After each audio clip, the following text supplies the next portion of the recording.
So the question is, um, she says that as you mentioned about the prayer times in the last session, actually second last session during session 13, which was on October 2nd or October 3rd in your areas, about timings of salah, all the timings of 5 salah, alhamdulillah, I mentioned without looking at the clock, that you know when those times are.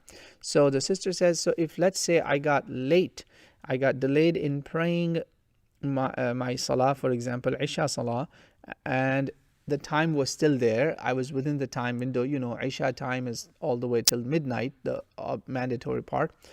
I mentioned that already. And she said, but while I was waiting, I did not pray. What happened? My menstruation cycle began. The periods came. So what should I do of this salah? This particular salah that was due upon me, should I make up that salah after getting purified, after the haid or menstruations are over? Very good question. Add another question to this. What if you became pure at the end of your cycles, let's say a week, day number 6 or 7, or day number 5, whatever it is, you know that it has stopped, you want to take a shower, but subhanallah, you couldn't do it, and the next salah came. So you were pure, let's say, between Asr and Maghrib, but by the time you took the shower, it was already Maghrib. Should you pray that Asr?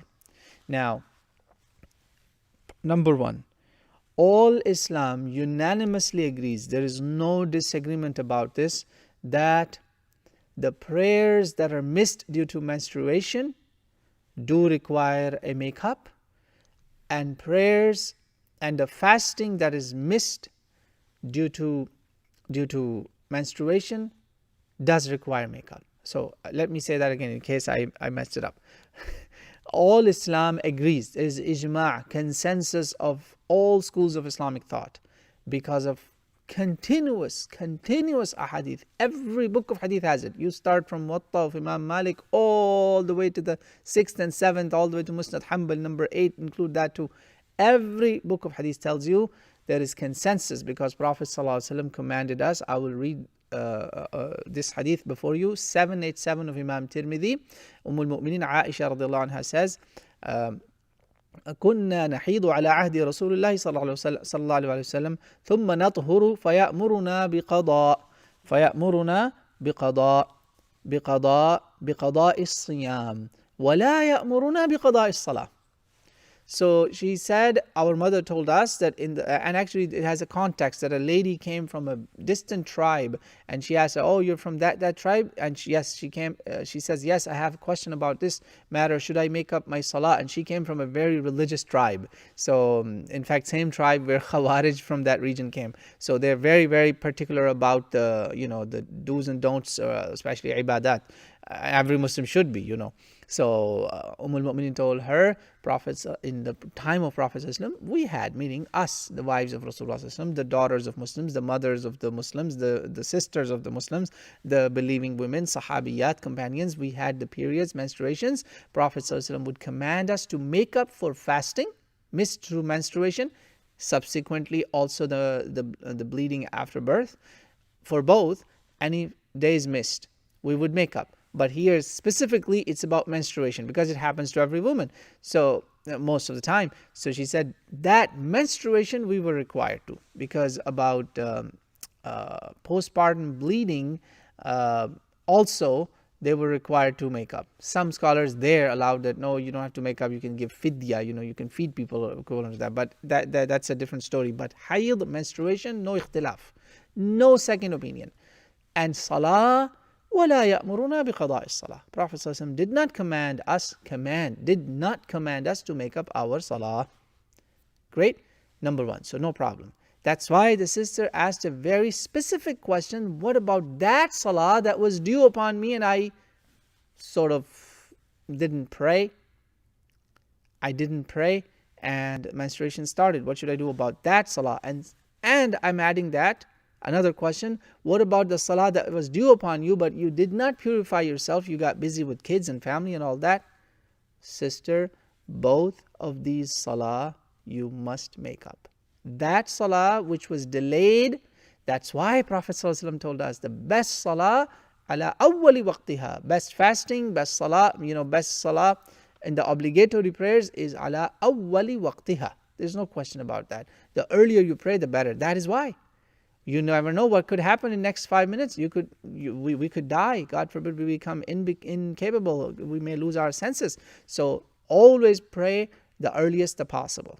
Just the mandatory part, like 2 rak'ah of Fajr, 4 of Dhuhr, 3 of Maghrib, or 4 of Asr, 3 of Maghrib, and 4 of Isha. Just the mandatory. At least that much you're done. The rest you don't have to do qada for. You don't have to. Subhanallah.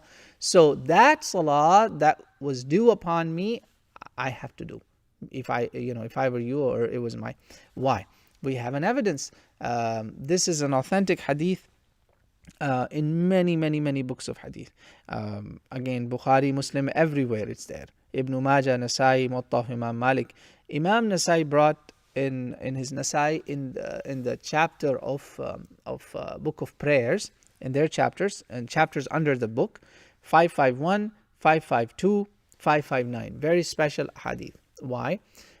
559 gives us the evidence. They all have the same subject. Man adraka al-rak'ah faqad adraka al-jama'ah faqad adraka as-salah.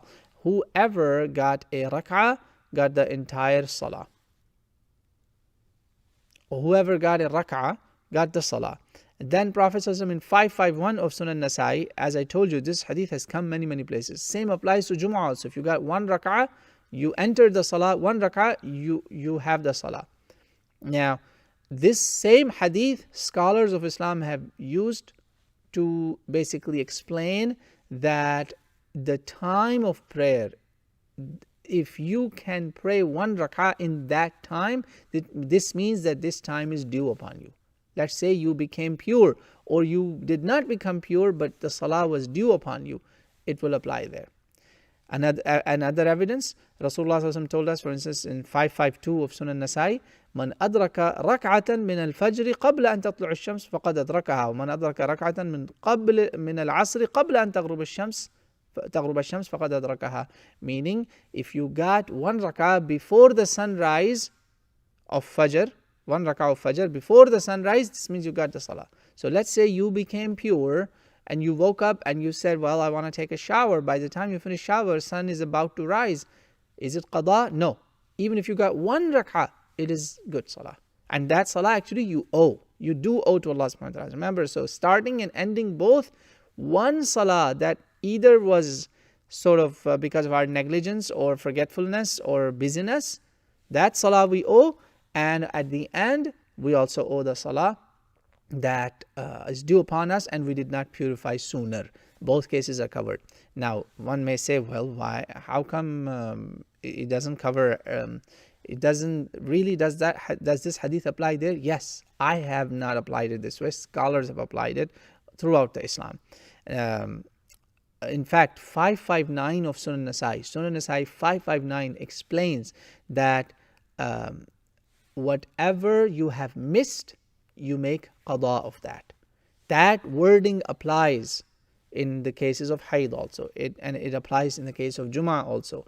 Wherever you have the salah remaining, starting and ending, both cases of menstruation, you will do your salah. That 1 salah you should do, as your question was. And I added the question that what about you got pure, and by the time you got done with the shower, you lost that salah. That salah is due upon you.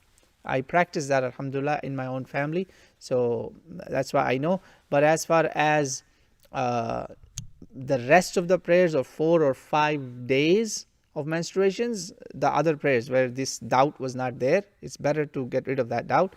The rest of the prayers, Imam Tirmidhi says, who brought this, the reason I pulled Tirmidhi for you, he says, لا نعلم بينهم والعمل على هذا عند أهل العلم لا نعلم بينهم اختلافا أن الحائض تقضي الصيام ولا تقضي الصلاة.